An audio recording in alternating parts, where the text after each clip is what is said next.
잠언 16장 1절부터 33절까지 말씀입니다. 잠언 16장 1절부터 33절까지 말씀인데 1절부터 12절까지만 읽겠습니다. 1절부터 12절까지 다 함께 읽습니다. 시작. 마음에 경영한 사람에게 있어도 말의 응답은 여호와께로부터 나오느니라. 사람의 행위가 자기 보기에는 모두 깨끗하여도 여호와는 심령을 감찰하시나니 너희 행사를 여호와께 맡기라. 그리하면 내가 격려하는 것이 이루어지리라. 여호와께서 온갖 것을 그 쓰임에 적당하게 지으셨나니 악인도 악한 날에 적당하게 하셨나니 무릇 마음이 교만한 자를 여호와께서 미워하시나니 피차 손을 잡을지라도 그를 면하지 못하리라. 인자와 진리로 인하여 죄악이 속하게 되고 여호와를 경외함으로 말미암아 악에서 떠나게 되나니 사람의 행위가 여호와를 기쁘시게 하면 그 사람의 원수라도 그와 더불어 화목하게 하시나니 적은 소득이 고기를 겸하면 많은 소득이 불의를 겸한 것보다 나으니 사람이 마음으로 자기의 길을 계획할지라도 그의 걸음을 인도하시는 이는 여호와시니라. 하나님의 말씀이 왕의 입술에 있은즉 재판할 때에 그의 입이 거르치지 아니하리라. 공평한 저울과 접시의 저울은 여호와의 것이요 주머니 속의 저울주도 다 그가 지으신 것이니라. 아멘. 오늘은 12월 셋째 주일입니다. 벌써 세월이 이렇게 빨리 흘러가 버려서 이제 성탄 예배 드리고 다음 주일 예배 드리면 올해는 끝나게 됩니다.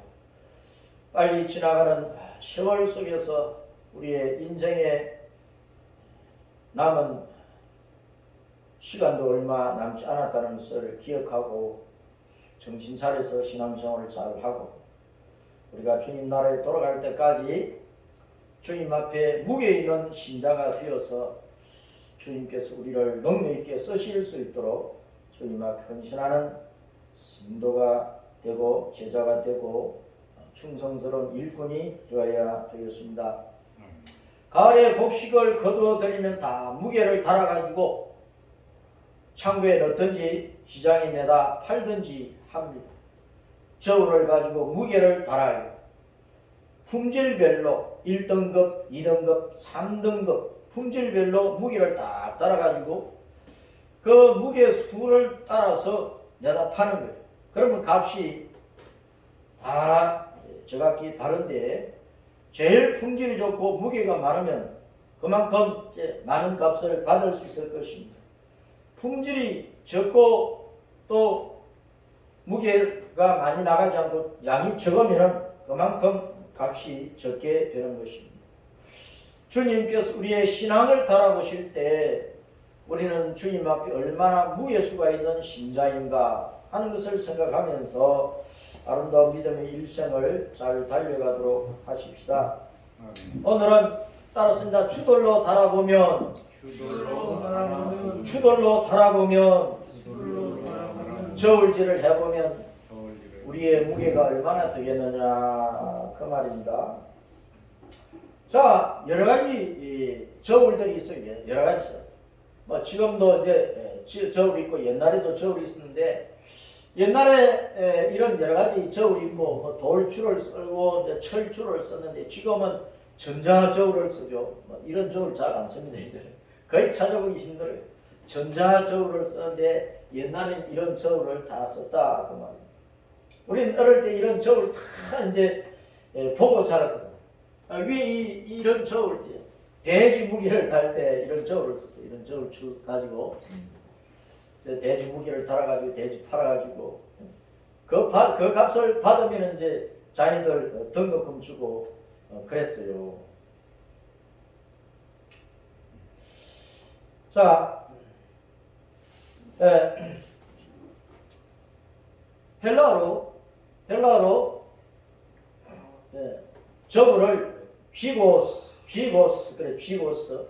멍에 저울 그런 뜻인데 주거님이 이런 이제 결합하다 함께 멍에를 매다 그런 뜻이고 이건 이제 짐승이나 종이 매는 멍에를 나타내기도 하고 이제 저울 때를 나타내기도 하는 그런 단어입니다.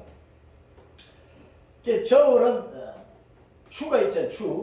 추를 돌로 쓰느냐 철로 쓰느냐 돌로 쓰면 추돌 철로 쓰면 이제 철추 이제 그런 말을 붙이겠죠. 그래서 돌은 옛날부터 지금까지 여러 용도로 쓰여요. 돌이 굉장히 중요한 재료입니다. 건축을 하는데도 쓰이고 도로를 가는데도 쓰이고 뭐 여러 가지로 다용도로 쓰이는데 저울추로도 돌이 헐 쓰인 것입니다. 중량을 재고 이제 도량을 잴 때에 추돌을 썼어요. 왕의 표준추로 쓰이던 돌을 왕의 돌이라 그런 말을 쓰기도 하고 이 추돌을 주머니 속에 넣고 다니면서 저울을 달았어요. 가장 중요한 것은 이 추돌이 공평하냐 눈금을 쏘이지 않느냐 무게를 쏘이지 않느냐 공평한 것이 제일 중요해요. 거짓 저울추는 눈금을 쏘이는 것입니다. 눈금을 쏘여가지고 무게를 놔든지 빼든지 그렇게 해서 자기한테 유리한 대로 써먹는 것입니다. 그런 거짓된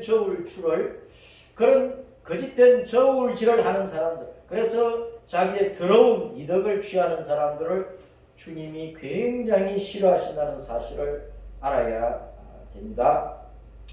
율법에 저울에 대해서 저울추에 대해서 여러 가지 말씀으로 규정을 하고 있는데 레위기 19장 36절에 보면은 공평한 저울을 써야 된다. 공평한 추를 써야 된다. 공평한 에바를 써야 된다. 공평한 힐을 써야 된다고 말씀을 합니다. 에바는 한 섬들이 용기예요. 곡식을 담든지 기름 액체를 담든지 21리터면은 이제 11대죠. 11대 그런 양이라는 거예요. 그래서 이제 한 흰이라고 하는 단어가 오는데 흰은 3.6리터 한 대 반 정도 되는 그런 양입니다. 신명기 25장 13절을 보면 너는 내 주머니에 두 종류의 저울추 곧 큰 것과 작은 것을 넣지 말 것이니라. 내가 이제 남에게 물건을 팔 때 물건을 조금 주고 돈을 많이 받아야 되잖아요. 장사의 원리가. 그러려면은 저울추를 적은 거 써가지고 적은 거에 물건을 적게 주고 돈을 많이 받고 남에게서 물건을 가지고 올 때는 저울추를 이제 크게 해가지고 물건을 몽땅 가져와 버리고 돈은 적게 주고 이렇게 장난을 친다는 것입니다. 그래서 장사꾼들은 항상 호주머니에 무게가 큰 것, 작은 것, 저울추가 큰 것, 작은 것 넣어 다니면서 자기 유리한 대로 큰 것을 쓰든지 작은 것을 쓰든지 해서 돈을 걸고 모으는 그런 일을 했다는 것입니다. 그런 것을 하나님께서 금지하신 것입니다. 저울추는 언제나 공정하고 공평해야 오늘날도 어디든지 무게를 달아보잖아요. 품질을 검사하잖아요. 거기에 공정해야 되고 공평해야 된다. 그 말. 잠언서에 보면은 공정한 저울과 접시 저울은 여호와의 것이다. 주머니 속에 저울추도 다 그가 지으신 것이다. 무슨 말씀입니까? 주님은 공정하신 분이고 공평하신 분이고 진리의 하나님이시기 때문에 주님은 공정한 것, 공평한 것을 지어 놓으셨다. 그러니까 저울을 만들고 저울추를 만들고 우리가 무게를 달아서 물건을 매매하고 사고 파고 할 때에 공평한 저울추를 쓰라 그런 뜻입니다. 쏘이는 저울은 주님께서 미워하십니다. 공평한 추는 주님께서 기뻐하십니다. 한결같지 않은 저울추, 한결같이 않은 배는 여호와께서 다 미워하신다는 것입니다. 그러니 심판받는 거죠. 한결같지 않은 저울추, 쏘기는 저울은 다 악하고 좋지 못하고 그러므로 하나님 앞에 심판거리가 된다는 사실을 알아야 돼요. 일제시대 때에 40년 동안 우리나라가 일본에게 온갖 것을 다 저울질 당하고 다 빼앗겼어요. 나라도 빼앗겼지, 국권도 빼앗겼지, 백성들도 짓밟히지, 온갖 이 강토 안에 있는 물자들을 다 탈취를 당했어요. 곡식이든 뭐 양식이든 이 땅에 있는 부정 자원이든 노동력이든 뭐 문화재든 할 것 없이 눈에 보이는 자원이든 뭐 정신적인 문화든 다 뺏긴 거예요. 글도 빼앗기고 말도 빼앗기고 우리의 정신까지도 얼까지도 빼앗아 버리려고 하는 것입니다. 남자들 징용에 끌려갔지요. 여자들은 정신대 뺄 정자 뽑을 정자입니다. 여자들을 뽑아가지고 군대 내보낸 거야.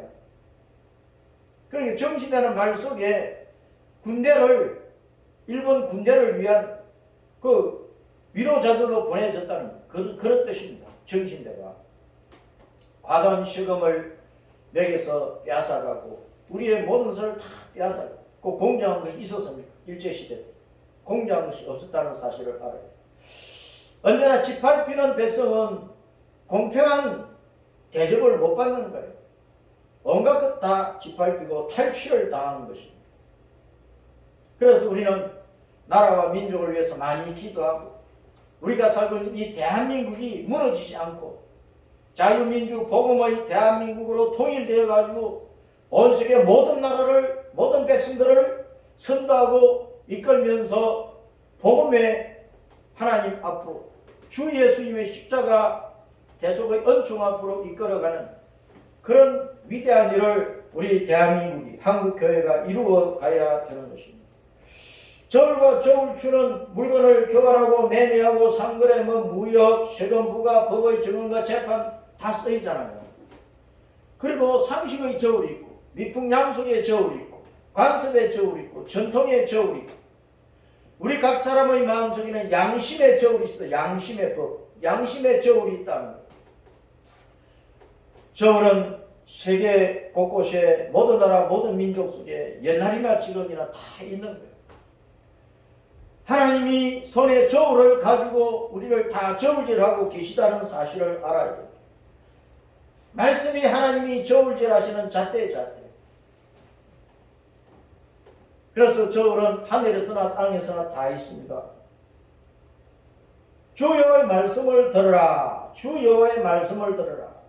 너희는 내가 예비되었다. 그것을 정하신 분이 누구냐? 너희가 축소시킨 가정한 에바를 가지고 있구나. 거짓 저울질을 하는 거예요. 쏘이는 저울질을 하는 거예요. 남의 것을 막 착취를 하는 거예요. 도적질을 하는 거예요. 부정한 저울을 쓰고 주머니에 거짓 저울추를 두었다.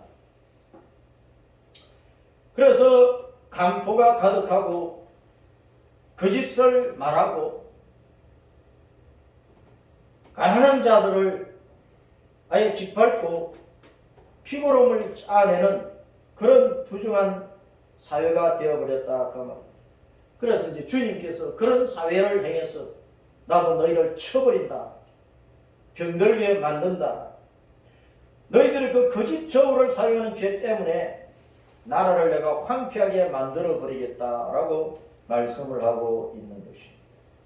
자, 오늘날 기업들이 거짓 저울을 쓰고 장사하는 사람들이 늘 거짓 저울을 쓰고 하면 돈을 많이 벌어서 영원히 잘 될까요? 하나님께 쳐버리면 언젠가는 망할 때가 온다는 사실을 알아야 돼요. 기업이나 개인이나 신뢰가 바탕이 되어야 되거든요. 처음부터 마지막까지 서로 믿고 약속을 지킬 수 있어야 그 개인도 오래가고 기업도 오래가고 나라와 나라 사이의 신뢰관계가 형성되어야 서로 도우면서 두 나라가 다 잘되게 되어 있습니다. 혈맹과 동맹이라고 하는 것은 굉장히 중요한 것입니다. 유리를 따라서 약속을 깨어버리고 그러면 안 되는 거예요. 열방의 어린들아, 열방의 이방인들아, 세상 모든 나라의 이방인들아 들으라 라고 말씀하십니다. 여호와께서 보복하시는 날이 옵니다. 시온의 송사를 위해서 신원하시는 날이 옵니다. 세계 여러 강대국들이 예루살렘을 짓밟았어. 이스라엘과 유다 나라를 짓밟았어. 많은 사람들을 죽이고 포로로 잡아갔어. 그래서 억울한 소리가 하나님 앞에 막 호소가 되고 있어. 하나님께서 그 모든 것을 들으시고 내가 억울한 것을 다 풀어주겠다. 신원이라고 하는 것은 어떤 억울한 것을 다 풀어주겠다 그런 뜻입니다. 특별히 에스의 후손들이 에돔 족속들인데, 에돔 족속들은 아수르가 이스라엘을 쳐들어 내려오고 바빌론이 쳐들어 내려오고 페르시아가 이스라엘을 쳐들어 내려오고 할 때 언제나 길잡이 노릇을 했어요. 지리를 잘 알잖아요. 이리 가면 예루살렘으로 지름길로 갑니다. 옛날부터 아수르나 바빌론이나 페르시아나 다 이제 군사 지도를 가지고 있고 어디로 간다는 길목을 다 알고 있지만은, 그러나 예루살렘, 이스라엘 가까이에 있는 사람들은 더 길을 잘 알거든. 그래서 언제나 길잡이 노릇을 한 거야. 에돔 족속들이. 야곱과 에서는 같은 형제였잖아요. 그런데 에서는 하나님을 버리고 불신의 길로 가버린 족속들이에요. 야곱은 사기꾼이었지만 회개하고 하나님의 사람이 되고 이스라엘로 변화가 된 사람이라고. 그 에서의 후손들은 항상 이스라엘을 미워했어요. 항상 적대시했어요. 그래서 주변 나라들이 이스라엘을 침략할 때 이리 가서 치라, 저리 가서 치라, 이 길로 가라, 저 길로 가라, 길잡이 노릇을 했단 말이에요. 그래서 하나님께서 에돔을 쳐버리겠다고 말씀합니다. 여호와께서 에돔 위에다가 혼란의 줄과 공의의 추를 들이우시겠다. 하나님께서 딱 저울질을 해보시는 거예요. 각 나라와 백성들이 이 땅에서 어떤 짓을 하고 사는지, 아무리 강대국일지라도 하나님께서 다 재보고 계시는 거예요. 주변 나라들을 짓밟고 많은 사람들을 죽이고 억울한 일들을 하면 하나님께서 가만 보고 계시다가 저울질 다 해놓고 때가 되면 쳐버리신다니까요. 그래서 혼란하게 만들어버리겠다. 공의 텅 비는 황폐한 땅으로 만들어버리겠다고 말씀을 하고 있는 것입니다. 그래서 하나님은 모든 것을 저울질하고 계십니다. 이사야 40장 12절 읽어봅니다. 시작. 누가 손바닥으로 바닷물을 메아렸으며 뼘으로 하늘을 쟀으며 땅에 티끌을 배에 담아 보았으며 접시 저울로 산들을 막대 저울로 언덕들을 따라 보았으며. 하나님께서 여러 종류의 저울을 다 가지고 계십니다. 하나님의 손바닥이 저울이야. 하나님의 뼘이 저울이야. 저울. 되던 접시 저울이든 막대 저울이든 하나님께서 세상 사람들이 저울을 발견을 해가지고 발명을 해가지고 저울질을 하면서 장사하고 먹고 살고 하는 것처럼 하나님은 하나님 나름대로 온 우주를 재어보시고 온 세상 모든 나라와 모든 백성들 각 개인의 모든 인생과 그 생활과 은행 심사까지도 다 저울질하고 계신다는 거예요. 이 땅에 그 어떤 큰 나라도 어떤 강대한 힘도 어떤 큰 세력도 교만을 부리는 그런 권세도 하나님의 저울 앞에는 작은 티끌 같다. 작은 티끌 같다. 주님께서 저울질 해가지고 그들을 없는 것 같이 빈 것 같이 만들어버리겠다고 말씀을 하고 있습니다. 그래서 하나님께서 온 세상을 저울질하시며 살펴보시고 심판하시면 모든 것이 텅 빈 것 같이 황폐하게 되고 만다는 것입니다. 하나님은 저울질을 하시는데 우주 전체를 다 저울질하고 계시잖아요. 온 우주를 창조하신 분이니까 그것을 다 통째로 다스리고 계시니까 우주 속에 있는 모든 일들 만사를 다 저울질하고 계십니다. 영의식의 사탄과 천사들의 활동을 다 저울질하십니다. 온 세계와 각 나라와 백성들을 다 저울질하고 계신다는 것을 알아야 됩니다. 이 시대의 문화를 다 살펴보고 계십니다. 이 시대의 사상, 관습, 전통, 지식, 기술, 달나라 별나라를 정복하고 거기다 도시를 짓겠다. 사람들이 지구 환경이 오염되어 살 수 없으면 거기 가서 살겠다. 모든 것 주님께 다 저울질하고 계시는 거예요. 코로나19, 코비드 이렇게 이름 지어진 이 폐렴이 온 세계를 휩쓸고 있어요. 거기다 백신을 2번, 3번 맞아야 된다고 난립니다. 백신 접종을 못하면 이제 식당에 가서 밥도 못 먹는 시대가 되어버렸어요. 주님께서 이 땅에 일어나는 일들 다 저울질하고 계시는 거예요. 각 사람의 마음과 행실까지 살펴보고 계십니다. 각 사람이 어느 자리에서 무슨 일을 하고 있든지 주님께서 다 공평의 저울로, 공정한 저울추로 달아보고 계신다는 거예요. 우리의 사악함에 대해서는 심판하실 거고 우리의 선함에 대해서는 상급을 주실 것입니다. 하나님은 이 세상의 모든 통치자들까지, 각 나라의 통치자들까지 저울질하고 계신다는 사실을 알아야 돼요.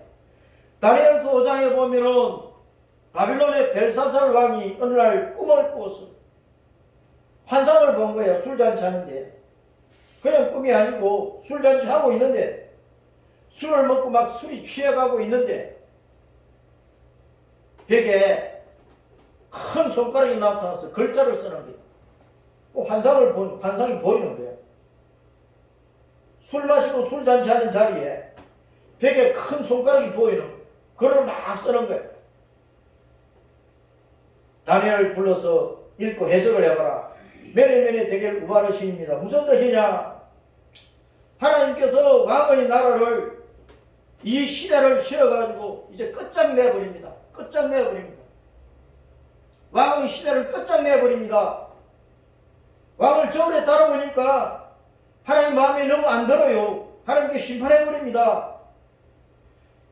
하나님께서 왕의 나라를 두 쪽으로 나눠가지고 메대와 바사로 나눠버립니다. 바빌론을 두 쪽으로 짜겨가지고 메대와 바사로 나누어버립니다. 당신의 시대는 끝났어요. 당신은 망합니다. 그렇게 해석을 해주었어요.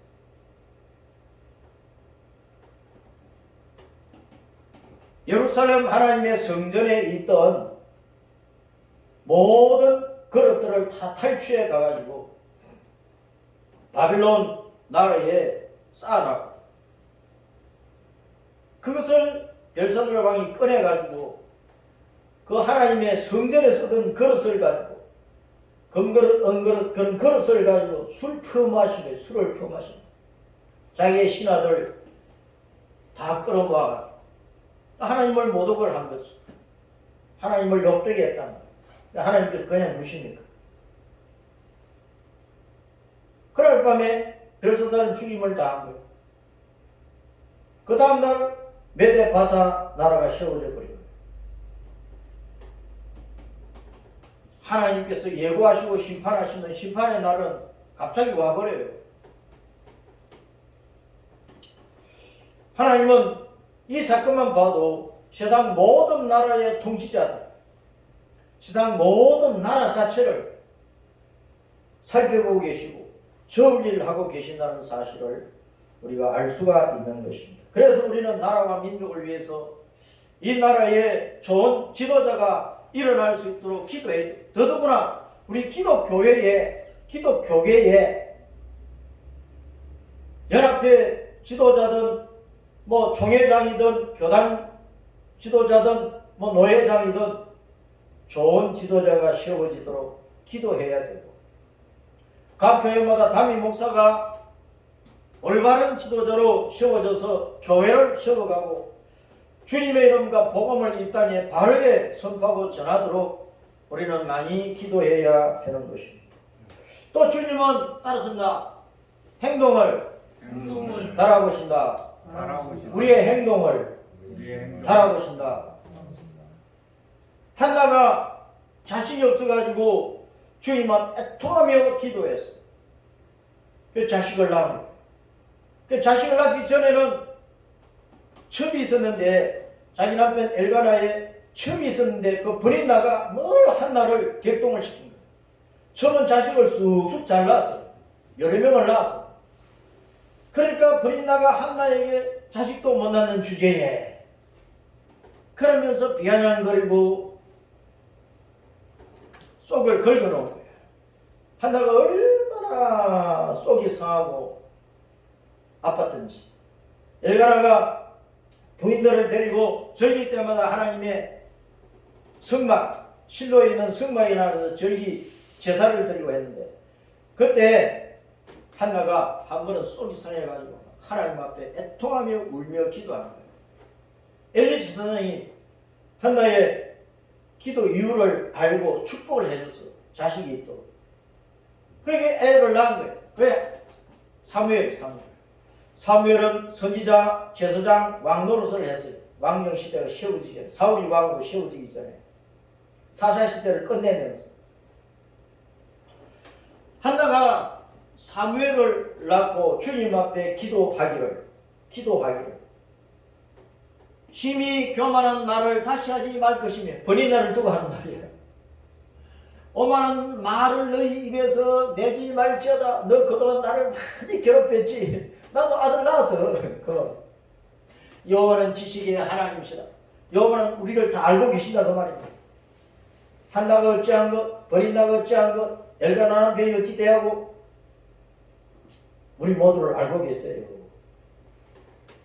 여호와는 지식의 하나님이시다. 행동을 따라보시는 자. 이 말씀을 따라. 이 말씀이 지식의 말씀이죠. 이 말씀이 지혜의 말씀이죠.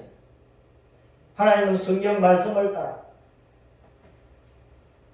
계명과 율법을 따라, 복음의 진리를 따라 우리를 다 달아보신다 그 말입니다. 또 잠언 16장 2절에 21장 2절에 여호와는 따라서 심령을 감찰하시느니라. 내 마음과 영을, 내 속사람을 감찰하시는, 내 속사람을 감찰하시는. 또 잠언 24장 12절에 따라서 마음을 저울질하신다. 하나님은 마음을 저울질하시는 거예요. 마음을 저울질하시는.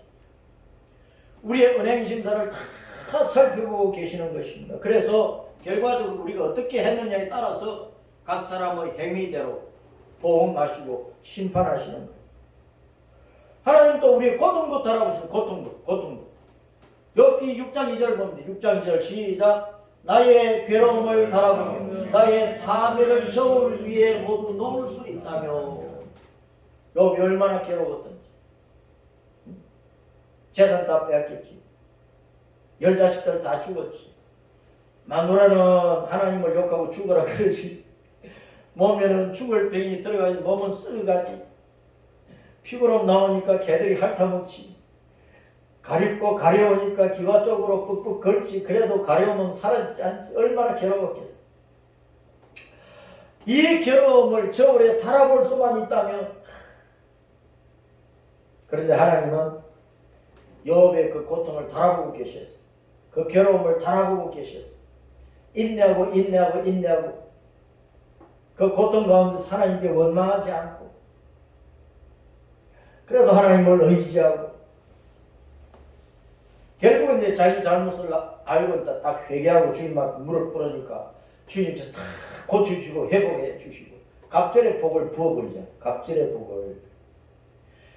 주님은 우리의 고통까지도 한숨 소리까지도 달아보고 계신다니까요. 고린도서 1장 4절에 봅니다. 시작. 우리의 모든 환난 중에서 우리를 위로하사 우리로 하여금 하나님께 받는 위로로서 모든 환난 중에 있는 자들을 능히 위로하게 하시는 분이십니다. 우리가 환난을 당할 때 하나님은 우리의 환난이 얼마나 크고 작은지 다 달아보고 계시는 거예요. 때가 되면 우리를 위로해 주시는 거예요. 그런 믿음의 경험을 통해서 너희들도 너희 주변에 환난 당하고 있는 자들을 위로해 주어라. 위로해 주어라. 하나님은 우리의 고통과 환난까지도 다 저울질하고 계시고, 그러니까 우리가 하나님의 그 저울질에 합격할 수 있도록 우리 믿음을 키워야 됩니다. 우리 믿음의 무게를 무겁게, 우리 신앙의 품질을 최상품으로 만들어 가야 된다. 하나님은 우리의 신앙을 달아보신다. 10편 62편 8절 백성들아, 때때로 주님을 의지하고 주님 앞에 마음을 도하라. 주님을 의지하는 그 신앙을 주님께서 달아오고 계신다. 달아오고 계신다. 저울에 달면 그들은 입김보다도 가벼우리라.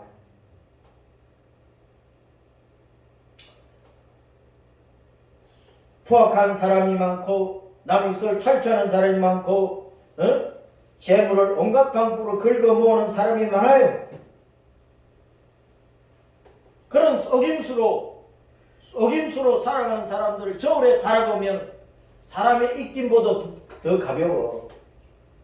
더 가벼워요. 합격 점수 없는 거예요. 포악한 폭력으로 방법으로 또 탈취하고 또 거짓된 방법으로 악한 방법으로 재물을 걸고 뭐 다 속임수로 살아가잖아요. 그들의 무게를 달아보면 입김보다 더 가볍다. 하나님께서 심판하실 수밖에 없는 거예요. 주께서 각 사람이 행한 대로 갚으실 것이다. 세상은 이렇게 포악과 탈취와 재물 긁어모으는 것으로 살아갈지라도 우리는 때때로 주님을 의지하는 믿음으로 살아야 되는 거예요. 그 믿음을 주님께서 달아보고 계시는 거예요.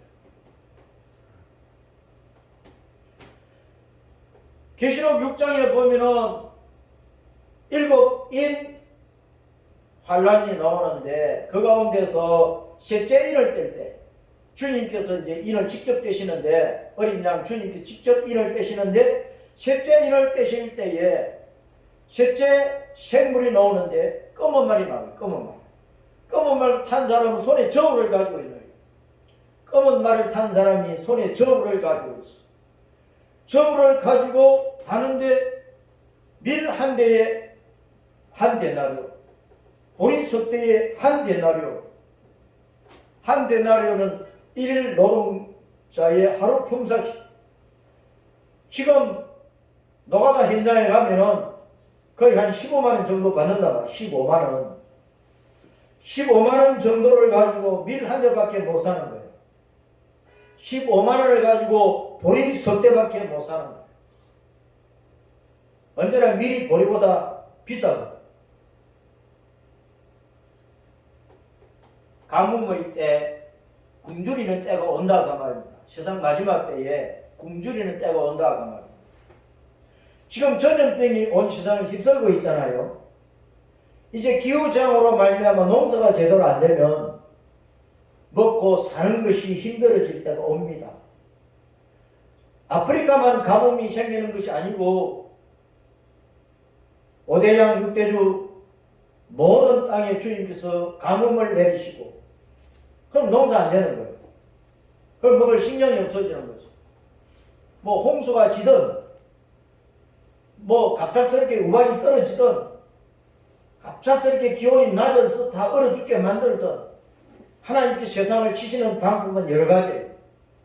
가뭄 들어서 또 뭐 여러 가지 메뚜기 재앙으로 뭐 기상이변으로 곡식이 양식이 떨어지게 하는 하나님의 방법은 여러 가지라고. 사람들은 굉장히 오만합니다.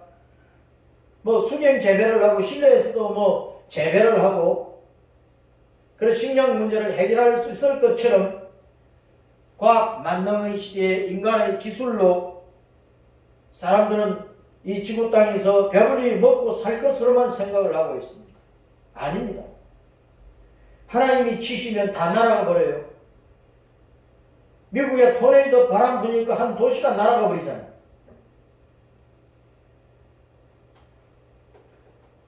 지진 일으켜버리지, 화산 폭발하지,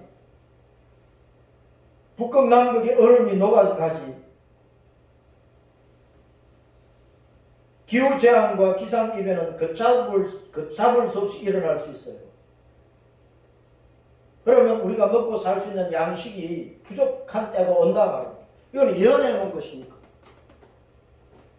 이 전염병 지나갔는가 싶으면 이제 굶주리는 시대가 올지도 몰라요. 그때를 우리는 생각하고 있어야 됩니다. 그래서 비상식량은 준비를 해놓고 살아야 돼요. 그런데 감람류와 포도주는 해치지 말라.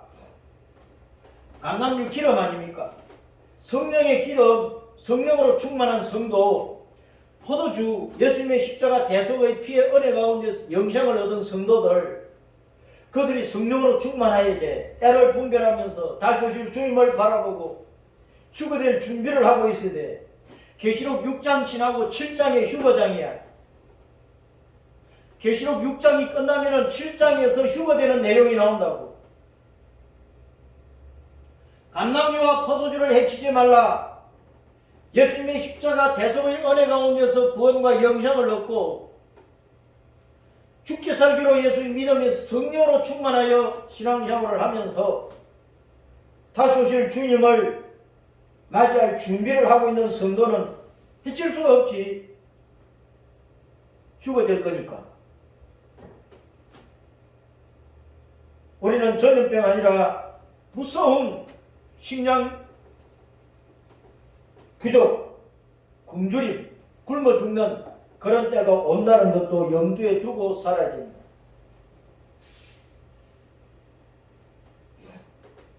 우리 시대에 불의한 추들이 사용되고 있습니다.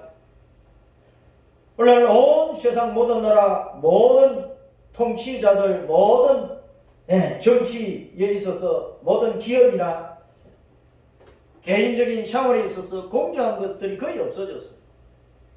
공평이 거의 없어져 버렸어요. 진실과 정의가 거의 없어져 버렸어요. 대통령이나 장관들이나 국회의원들이나 나라 일을 제대로 공평하게 하고 있습니까? 법관들, 재판관들, 경찰들, 검찰들 법을 공정하게 집행합니까? 공무원들이 공무를 수행하면서 공정하게 진리대로 바르게 제대로 일을 합니까? 우리 대한민국은 뇌물공화국이 되어 있어. 권력자들, 힘 있는 자들이 모든 것을 다 챙겨가 버려. 힘없는 사람들은 그저 짓밟히고 빼앗기고 속임을 당하고 탈취를 당하는 이런 나라가 되어버렸다는 거예요. 대기업이든 중소기업이든 사업의 거래에 있어서 공정합니까? 장사꾼들은 저울질을 속이지 않습니까? 불교나 기독교나 천주교나 이 땅에 있는 모든 종교교의 지도자들은 어떻게 살아갑니까? 특별히 우리 기독교 지도자들, 기독 성도들의 행태는 어떠하냐 하는 것입니다. 일반 모든 백성들은 다 자기 속에, 우리 속에 양심의 저울이 있잖아요. 양심의 저울. 가슴에 손을 얹고 생각을 해보라고. 내 속에 있는 양심의 저울을 가지고 나를 달아보면 내가 바른가, 옳은 사람인가, 바르게 살고 있는가 판단이 있을 것 아닙니까? 대한민국이 크고 밝은 아침빛같이 밝은 그 빛 가운데서 모두가 평화롭게 살아야 될 이 대한민국이 되어버렸어요. 내가 글자를 이렇게 썼어요. 컨대자에다가 한탄할 한자에다가 망할 민자에다가 나라 국자에. 온 백성들이 지금 한탄을 하고 있다. 한탄을. 한 맺힌 일들이 많아요. 이 땅에 사는 사람들이. 온 백성들이 물에 빠져 죽는 것처럼 밝은 빛 가운데 사는 것이 아니라 물수변에다가 백성민자를 붙이면 망할 민자예요. 망할 민자. 이 땅에 약한 자들, 없는 자들의 한탄의 소리가 온 삼천리 강산을 울리고 있다거나 많은 사람들이 죽을 지경이다. 그래서 온 세계에서 자살률이 제일 높은 나라가 우리 대한민국이다. 그것도 젊은이들, 청소년들 자살률이 그렇게 높은 거예요. 할아버지 할머니들 노년들의 자살률이 그렇게 높아요. 자식들에게 부담 주기 싫어가지고 그냥 자살하는 거야. 연령층을 가리지 않고 애들은 애들대로, 젊은이는 젊은이대로, 장년은 장년대로, 노년은 노년대로 살 수 없다고 죽는 거라.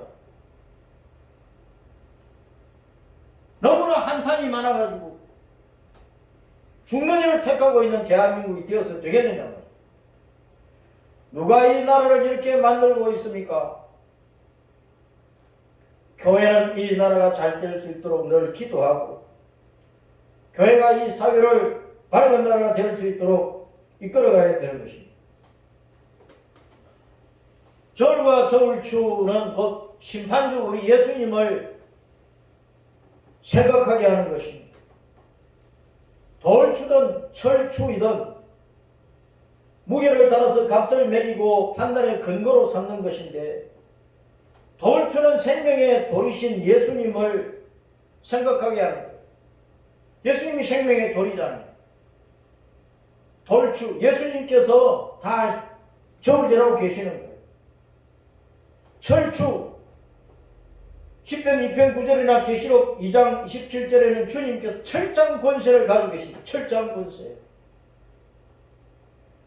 믿음의 성도들에게 철장으로 사탄을 짓밟는 그 권세를 주겠다고 말씀을 하십니다. 그 철주는 철장으로 질것 깨뜨리듯 심판하시는 주님을 생각하게 하는 거예요. 그 돌추든 철추든 심판에 예수님이 계신다는 사실을 알아야 된다. 우리 주 예수님은 우리를 구원하신 예수님이실 뿐만 아니라 영생의 주님이실 뿐만 아니라 마지막 때로 온 세상을 심판하시는 심판의 주님이시라는 사실을 알아야 돼요. 심판이 끝나야 천국이 완성되는 것입니다. 천국. 아무나 천국에 들어가는 것 아니잖아요.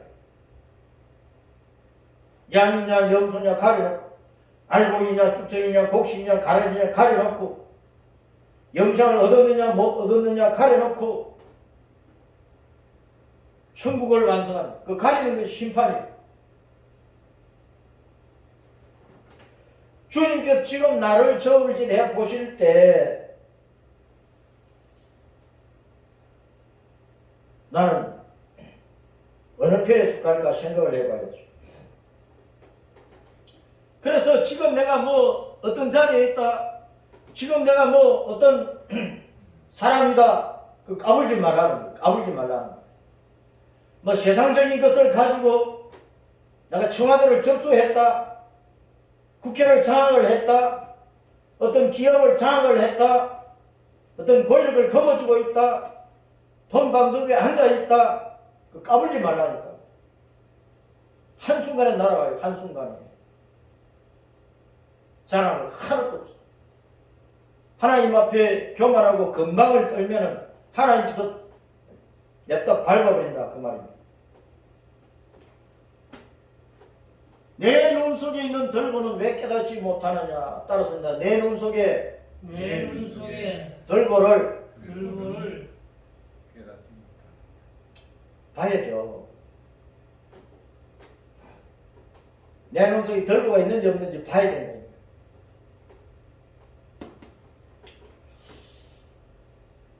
이걸 보지도 못하고 사람들이 교만하고 건방을 떨고 있는 거야.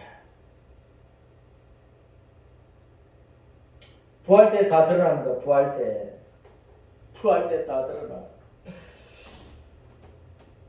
죽은 자들이 하나님의 음성을 들을 때가 오라니 곧 이때라. 듣는 자들은 살아나리라.